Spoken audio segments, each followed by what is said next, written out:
یہ حویلی 17 سال بند رہی۔ پھر ایک رات 2 لاشیں ملیں اور دیوار پر ایک پیغام۔ یہ واقعہ 1997 کے آس پاس انڈیا کی ریاست مغربی بنگال کے ایک دور افتادہ گاؤں کے بارے میں ہے، جہاں آج بھی لوگ اس کا نام لینے سے گھبراتے ہیں۔ یہ کہانی وہاں کے ایک پولیس افسر نے سنائی تھی، جس نے حلفاً کہا تھا کہ جو کچھ اس نے اپنی آنکھوں سے دیکھا وہ کبھی نہیں بھلا سکا۔ گاؤں کا نام جان بوجھ کر نہیں بتایا، کیونکہ آج بھی وہاں کے لوگ کہتے ہیں کہ اگر اس جگہ کا نام رات کے وقت لیا جائے تو وہ سن لیتی ہے۔ اس گاؤں کے ساتھ ایک پرانی حویلی تھی جو برطانوی دور میں ایک رئیس نے بنوائی تھی۔ کہا جاتا ہے کہ رئیس نے کالے جادو میں دلچسپی لینا شروع کر دی تھی اور اس کی بیوی اس کے کاموں سے سخت نالاں رہتی تھی۔ ایک رات رئیس نے اپنی ہی بیوی کو کسی عملیات کے دوران قربان کر دیا۔ اگلی صبح رئیس خود بھی مردہ پایا گیا، مگر اس کی لاش کی حالت ایسی تھی جیسے کسی نے اندر سے نوچ نوچ کر مارا ہو۔ اس کے بعد وہ حویلی بند ہو گئی۔ سالوں بعد 1997 میں گاؤں میں ایک نوجوان استاد کی پوسٹنگ ہوئی۔ اس کا نام سلیم تھا۔ وہ شہر سے آیا تھا، پڑھے لکھے خیالات رکھتا تھا اور ان سب باتوں کو محض دیہاتی قصے کہانیاں سمجھتا تھا۔ گاؤں میں رہنے کے لیے صرف وہی حویلی خالی تھی۔ سب نے اسے منع کیا، مگر اس نے ہنستے ہوئے کہا کہ میں بھوتوں سے نہیں ڈرتا۔ پہلی 2 راتیں خاموش گزری۔ تیسری رات اس کو لگا جیسے کوئی آہستہ آہستہ سیڑھیاں چڑھ رہا ہو۔ اسے لگا شاید ہوا ہوگی، مگر پھر اس نے واضح طور پر پائل کی آواز سنی۔ مسئلہ یہ تھا کہ حویلی میں اس کے سوا کوئی اور تھا ہی نہیں۔ چوتھی رات اس نے اپنی ڈائری میں لکھا، رات 3 بجے کسی نے میرے کمرے کا دروازہ کھٹکھٹایا۔ میں نے پوچھا کون؟ جواب میں کسی عورت کی سسکی سنائی دی۔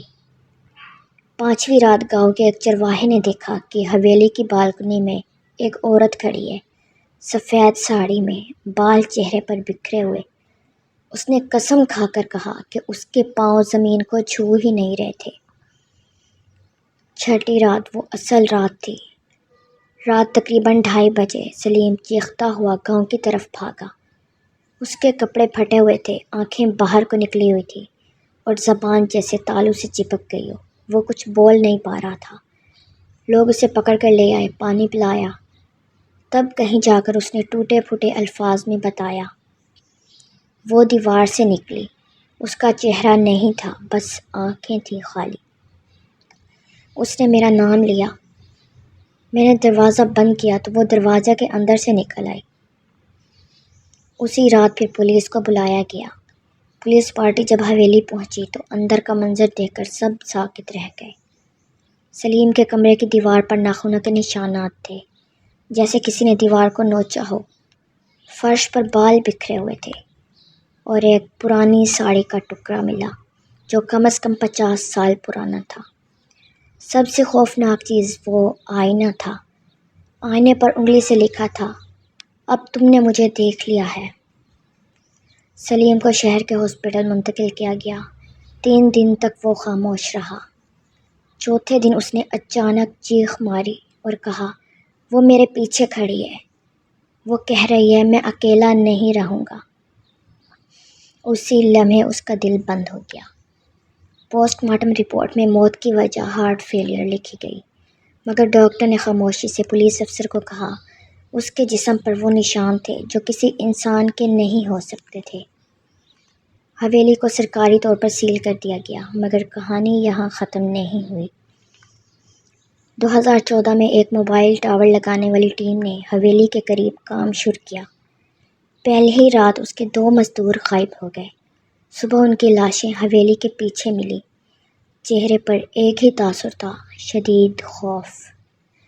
آج بھی مقامی لوگ کہتے ہیں کہ اگر رات کے وقت حویلی کے پاس سے گزرو تو ایک عورت کی آواز آتی ہے، مجھے اکیلا مت چھوڑو، اور جو اس کا آواز کا جواب دے وہ کبھی واپس نہیں آتا۔